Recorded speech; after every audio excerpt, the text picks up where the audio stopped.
Alors moi je vous propose de travailler un petit peu ensemble, conviction. Ce qui est en haut est comme ce qui est en bas, nous dit Hermès. Ce qui est intéressant dans une citation n'est pas forcément celui qui a fait la citation, c'est le contenu de la citation. Donc ce que je vous propose de faire, c'est d'essayer de remarquer dans votre entourage, dans votre vie, pour vous-même, que veut dire le haut et que veut dire le bas. Mais vous avez déjà quelque chose quand même qui est important, c'est que vous avez encore des majuscules là-dedans, haut et bas, avec un H majuscule, avec un B majuscule. Ce qui sous-entend que ce sont encore des choses spirituelles. Parce que si on pouvait dire à ce moment-là que ce ne sont que des choses physiques, on pourrait dire, mais alors à ce moment-là, ce qui est en haut, c'est le spirituel. Ce qui est en bas, c'est le matériel. Donc s'il y a des voitures en bas, il va y avoir des voitures en haut. Oh là là. Quel raccourci! Donc ce qui est en haut et ce qui est en bas, d'un même plan de conscience, qu'on pourrait appeler le constat spirituel ou le constat de la construction des choses. Ce qui sous-entend qu'il est question de principe. Voilà ce qu'il nous dit Hermès. C'est tout simple. Il nous dit, si vous étudiez ce qui est en haut, vous allez comprendre ce qui est en bas.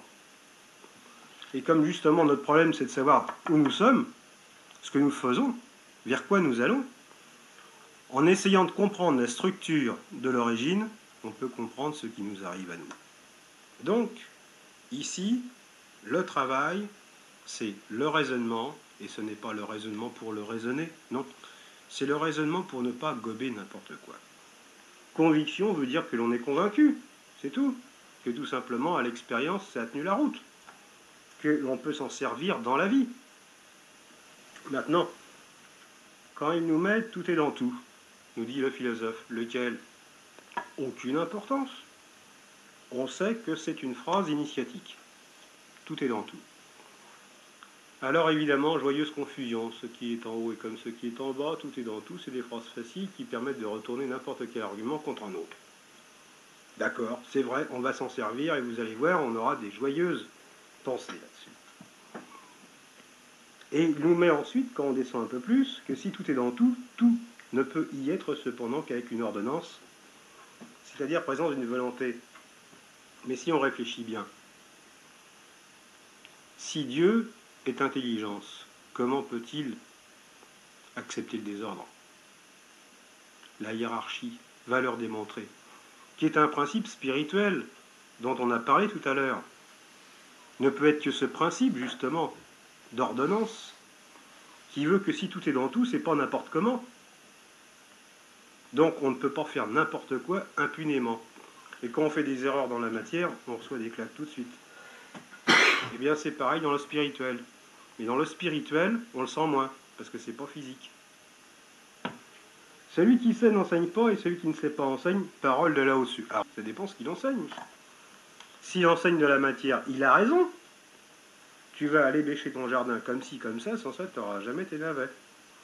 Mais l'âme, l'esprit, les choses qui sont plus ou moins intangibles, comment voulez-vous que l'on les enseigne, puisqu'il n'y a que vous qui pouvez les appréhender pour vous-même? Donc c'est impossible, les choses spirituelles ne s'enseignent pas. Elles se proposent, c'est tout. Et vous, progressivement, vous tendez dans cette direction ou non, si ça vous tente. Mais ça ne peut pas être fait autrement. Donc là au-dessus avait complètement raison. Alors donc, vous avez des convictions qui sont à ce moment-là des guides. Et ces convictions, si vous ne vous en servez pas, vous n'allez pas loin. Vous n'avez aucun point de repère. Et il faut des points de repère, sinon le fil d'Ariane, vous ne le trouvez jamais. Et ce fil d'Ariane qui vous conduit vers la solution, vers la sortie du labyrinthe, c'est entre autres les phrases du sentier, comme les convictions que vous avez devant les yeux, qui sont vos guides pour éviter de vous égarer dans le labyrinthe.